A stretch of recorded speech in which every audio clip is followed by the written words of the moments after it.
ಮೈಸೂರು ಜಿಲ್ಲೆಯ ನಂಜನಗೂಡಿನಲ್ಲಿ ಪ್ರವಾಹದ ಭೀತಿ ಎದುರಾಗಿದೆ. 16 ಕಾಲು ಮಂಟಪ ಸಂಪೂರ್ಣವಾಗಿ ಮುಳುಗಡೆಯಾಗಿದೆ.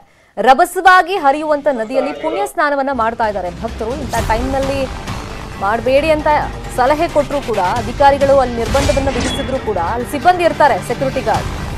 ಆದರೆ ತುಂಬಾ ಜನ ಏನ್ ಮಾಡ್ತಾರೆ, ಧಾರ್ಮಿಕ ಆಚರಣೆ ವಿಧಿವಿಧಾನ ಹೌದು, ಇಲ್ಲ ಅಂತ ಹೇಳಲ್ಲ ಪುಣ್ಯ ಸ್ನಾನ ಮಾಡೋದು. ಆದರೆ ಇಂಥ ಟೈಮ್ನಲ್ಲಿ ಏನಾದರೂ ಹೆಚ್ಚು ಕಮ್ಮಿ ಆದರೆ, ಯಾರಾದರೂ ಕೊಚ್ಕೊಂಡು ಹೋದ್ರೆ, ಜೀವಹಾನಿ ಆದರೆ ಅವಾಗ ಏನ್ ಮಾಡ್ತಾರೆ, ಅಲ್ಲಿ ಸಿಬ್ಬಂದಿ ಯಾಕೆ ನಿಯೋಜನೆ ಮಾಡಿರಲಿಲ್ಲ, ಅಧಿಕಾರಿಗಳು ಯಾಕೆ ನಿರ್ಬಂಧ ಪ್ರದೇಶ ಅಂತ ನಿರ್ಬಂಧವನ್ನು ವಿಧಿಸಿರಲಿಲ್ಲ ಅಂತ ಪ್ರಶ್ನೆಗಳೆಲ್ಲ ಆಮೇಲೆ ಉದ್ಭವ ಆಗುತ್ತೆ. ಆದರೆ ಕೆಲವು ಭಕ್ತರು ಏನ್ ಮಾಡ್ತಿದ್ದಾರೆ ಅಂದ್ರೆ, ಸೆಕ್ಯೂರಿಟಿ ಗಾರ್ಡ್ ಕಣ್ ತಪ್ಪಿಸಿ ಆ ನದಿಯಲ್ಲಿ ಪುಣ್ಯ ಸ್ನಾನ ಮಾಡ್ತಾ ಇದ್ದಾರೆ. ದೇವಸ್ಥಾನದ ಆಡಳಿತ ಮಂಡಳಿಯಿಂದ ಭದ್ರತೆ ವಿಫಲ ಆಗಿದೆ ಅನ್ನೋ ಆರೋಪ ಕೇಳಿಬಂದಿದೆ. ಭದ್ರತೆಗೆ ಕ್ಯಾರೆ ಅಂದೆ ಭಕ್ತರು ನೀರಿಗಿಳಿತಾ ಇದ್ದಾರೆ.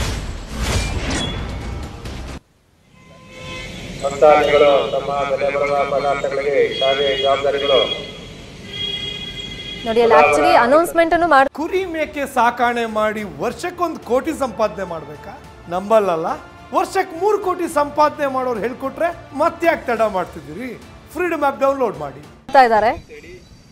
ಪುಣ್ಯ ಸ್ನಾನ ಸದ್ಯಕ್ಕೆ ಮಾಡಬೇಡಿ ಅಂತ ಅಲ್ಲಿ ನಿರ್ಬಂಧವನ್ನ ವಿಧಿಸಿರೋದು, ಮತ್ತೆ ಅಲ್ಲಿ ಸೆಕ್ಯೂರಿಟಿ ಗಾರ್ಡ್ನು ಕೂಡ ಇರಿಸಿದ್ದಾರೆ, ಇಲ್ಲ ಅಂತಲ್ಲ. ಬಟ್ ತುಂಬಾ ಜನ ಭಕ್ತರು ಏನ್ ಮಾಡ್ತಿದ್ದಾರೆ ಅಂದ್ರೆ, ಹಿಂಗೂ ದೇವಸ್ಥಾನಕ್ಕೆ ಬಂದಿದೀವಲ್ಲ, ಒಂದು ಪುಣ್ಯ ಸ್ನಾನ ಮಾಡಿನೇ ದೇವರ ದರ್ಶನ ಪಡೆಯೋಣ ಅಂತ ಹೇಳಿ ತುಂಬಿರುವಂತ ನದಿಯಲ್ಲಿ ಸ್ನಾನ ಮಾಡ್ತಾ ಇದ್ದಾರೆ. ಈಗ ದೇವಸ್ಥಾನದ ಆಡಳಿತ ಮಂಡಳಿಯಿಂದ ಭದ್ರತೆ ವಿಫಲ ಆಗಿದೆ ಅನ್ನೋ ಆರೋಪ ಕೇಳಿ ಬಂದಿದೆ. ಬಟ್ ಭಕ್ತರು ಕೂಡ ಈ ಟೈಮ್ನಲ್ಲಿ ಸ್ವಲ್ಪ ಸಹಕಾರ ಕೊಡಬೇಕಾಗುತ್ತೆ.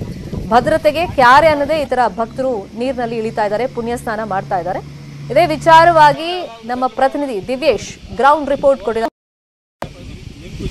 ದಕ್ಷಿಣ ನಂಜನಗೂಡಿನಲ್ಲಿ ಈಗ ಕಪಿಲಾ ನದಿಯ ಒಂದು ನರ್ತನ ಜಾಸ್ತಿ ಆಗಿರುವಂಥದ್ದು. ಯಾಕೆಂದ್ರೆ ವೈನಾಡು ಭಾಗದಲ್ಲಿ ಹೆಚ್ಚಾಗಿ ಮಳೆ ಬರ್ತಾ ಇರೋದ್ರಿಂದಾಗಿ ಈಗ ಕಪಿಲಾ ನದಿಗೆ ಅತಿ ಹೆಚ್ಚು ನೀರನ್ನ ಬಿಡಲಾಗಿರುವಂಥದ್ದು. ಹಾಗಾಗಿ ಸುಮಾರು 38 ಸಾವಿರ ಕ್ಯೂಸೆಕ್ಸ್ ಅಷ್ಟು ನೀರನ್ನ ನದಿಯಿಂದ ಹೊರಬಿಡಲಾಗಿದೆ. ಹಾಗಾಗಿ ಒಂದು ಕಪಿಲಾ ನದಿಯ ದಡದಲ್ಲಿ ಈಗ ಪ್ರವಾಹದ ಪರಿಸ್ಥಿತಿ ನಿರ್ಮಾಣವಾಗಿದೆ. ಈಗಾಗಲೇ ನೋಡ್ತಾ ಇರ್ಬೋದು, ಕಪಿಲಾ ನದಿಯ ದಡದಲ್ಲಿ ಸಾಕಷ್ಟು ಪ್ರವಾಹ ಪರಿಸ್ಥಿತಿ ಇರೋದ್ರಿಂದ ಈ 16 ಮಂಟಪ ಏನಿದೆ, 16 ಮಂಟಪ ಸಂಪೂರ್ಣವಾಗಿ ಮುಳುಗಡೆ ಆಗಿರುವಂಥದ್ದು. ಯಾಕೆಂದ್ರೆ ಈಗಾಗಲೇ ಕೂಡ ಸಾಕಷ್ಟು ಇನ್ನೂ ಕೂಡ ವೈನಾಡು ಭಾಗದಲ್ಲಿ ಹೆಚ್ಚಾಗಿ ಮಳೆ ಬರ್ತಾ ಇರುವಂಥದ್ದು ಕಂಡು ಬರ್ತಾ ಇದೆ. ಹಾಗಾಗಿ ಇನ್ನೂ ಸಹ ಈ ಒಂದು ಏನು 16 ಮಂಟಪ ಏನಿದೆ ನೀರಿನೊಳಗೆ ಒಂದು ಮುಳುಗಿರುವಂಥದ್ದು, ಸಂಪೂರ್ಣವಾಗಿ ಒಂದು ಇಡೀ ಮಂಟಪ ಮುಳುಗೋಗಿರುವಂಥದ್ದು. ಕೇವಲ ಮೇಲ್ಭಾಗದ ಚಾವಣಿ ಏನಿದೆ ಅದು ಮಾತ್ರ ಈಗ ಕಾಣ್ತಾ ಇರೋಂಥದ್ದನ್ನ ಕೂಡ ನಾವು ಗಮನಿಸ್ತಾ ಇದ್ದೀವಿ. ಈ ಮೂಲಕ ಸುಮಾರು ಏನು ನಂಜನಗೂಡಿನ ದಕ್ಷಿಣ ಕಾಶಿ ಅಂತ ಗುರುತಿಸಿಕೊಂಡಿರುವಂಥ ನಂಜನಗೂಡು ಏನಿದೆ, ಈ ನಂಜನಗೂಡದಲ್ಲಿ ಪ್ರವಾಹದ ಪರಿಸ್ಥಿತಿ ಇನ್ನು ಹೆಚ್ಚಾಗುವಂಥ ಎಲ್ಲಾ ಸಾಧ್ಯತೆಗಳು ಕೂಡ ಇರುವಂಥದ್ದು. ಜೊತೆಗೆ ಈಗಾಗಲೇ ಇದರ ನಡುವೆ ಕೂಡ ಏನಂದ್ರೆ ಭಕ್ತಾದಿಗಳು ಒಂದು ಏನು ಪುಣ್ಯ ಸ್ನಾನವನ್ನು ಮಾಡುವಂಥ ಕೆಲಸದಲ್ಲೂ ಕೂಡ ಈಗಾಗಲೇ ಇರುವಂಥದ್ದು. ನೋಡ್ತಾ ಇರ್ಬೋದು, ಪುಣ್ಯ ಸ್ನಾನವನ್ನು ಮುಗಿಸಿ ಸಾಕಷ್ಟು ಮಂದಿ ಈಗಾಗಲೇ ಏನು ನದಿಯ ಹೊರಭಾಗವೂ ಕೂಡ ಇದ್ದಾರೆ. ಯಾಕೆಂದ್ರೆ ಹೆಚ್ಚಿನ ಸುಮಾರು 38 ಸಾವಿರ ಕ್ಯೂಸೆಕ್ಸ್ ಅಷ್ಟು ನೀರು ಈಗ ನದಿಗೆ ಬಿಡಲಾಗಿದೆ. ಹಾಗಾಗಿ ಒಂದು ಆತಂಕದ ವಾತಾವರಣ ಕೂಡ ಇದೆ, ಅಪಾಯವೂ ಕೂಡ ಇದೆ.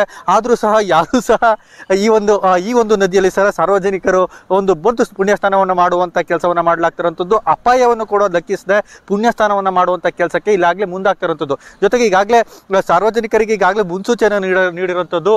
ಈಗಾಗಲೇ ಕೂಡ ಇದು ಸಾರ್ವಜನಿಕರ ಮುನ್ನೆಚ್ಚರಿಕೆ ಕೂಡ ನೀಡಲಾಗಿದೆ.